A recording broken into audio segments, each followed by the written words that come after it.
Kidney stone ಕಾಯಿಲೆಯು ಸಾಮಾನ್ಯವಾಗಿ ಯಾವುದೇ ವಯಸ್ಸಿನವರಿಗೂ ಕಾಣಿಸಿಕೊಳ್ಳಬಹುದು.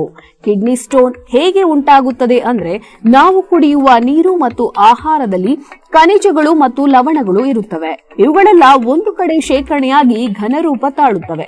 ಇವು ಮೂತ್ರಪಿಂಡದೊಳಗೆ ಹೋಗುವವರೆಗೆ ನಮಗೆ ನೋವು ಕಾಣಿಸಿಕೊಳ್ಳುವುದಿಲ್ಲ. ಮೂತ್ರಪಿಂಡ ಸೇರಿದ ಮೇಲೆ ಪಕ್ಕೆಗಳಲ್ಲಿ ನೋವಿನ ಅನುಭವವಾಗುತ್ತದೆ. ಸೊಂಟದ ಭಾಗ ಬಿಗಿದಂತಾಗಿ ನೋವು ದಿನೇ ದಿನೇ ಹೆಚ್ಚಾಗುತ್ತದೆ.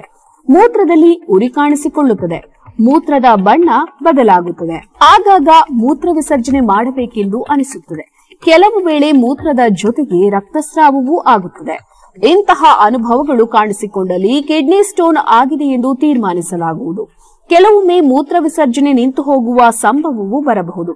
ಕಲ್ಲಿನ ಗಾತ್ರದ ಮೇಲೆ ನೋವಿನ ಪ್ರಮಾಣ ಗೊತ್ತಾಗುತ್ತದೆ. ಹೆಚ್ಚು ನೀರು ಕುಡಿಯದಿದ್ದರೆ ಅಥವಾ ಆಹಾರದಲ್ಲಿ ಹೆಚ್ಚು ಉಪ್ಪು ಸೇವನೆ, ಜಿಡ್ಡಿನ ಆಹಾರ, ಮಸಾಲೆ ಸೇವನೆಯಿಂದಲೂ ಕಿಡ್ನಿ ಸ್ಟೋನ್ ಉಂಟಾಗುತ್ತದೆ.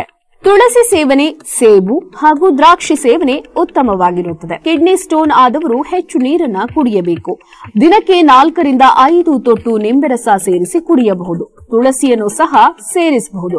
ಫ್ರಿಡ್ಜ್ ನಲ್ಲಿ ಶೇಖರಿಸುವ ಆಹಾರ ಸೇವನೆಯು ಆರೋಗ್ಯಕ್ಕೆ ಒಳ್ಳೆಯದಲ್ಲ ಮತ್ತು ಕರಿದ ಆಹಾರ ಪದಾರ್ಥಗಳು ಕಡಿಮೆ ಮಾಡಿ.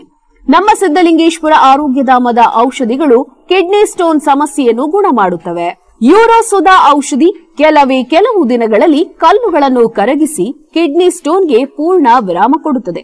ಔಷಧಿಗಾಗಿ ಸಂಪರ್ಕಿಸಿ. ಅಂಚೆ ಮೂಲಕ ನಿಮ್ಮ ಮನೆಯ ಬಾಗಿಲಿಗೆ ತರಿಸಿಕೊಳ್ಳಿ. ನಮ್ಮ ದೂರವಾಣಿ ಸಂಖ್ಯೆ 8197885537.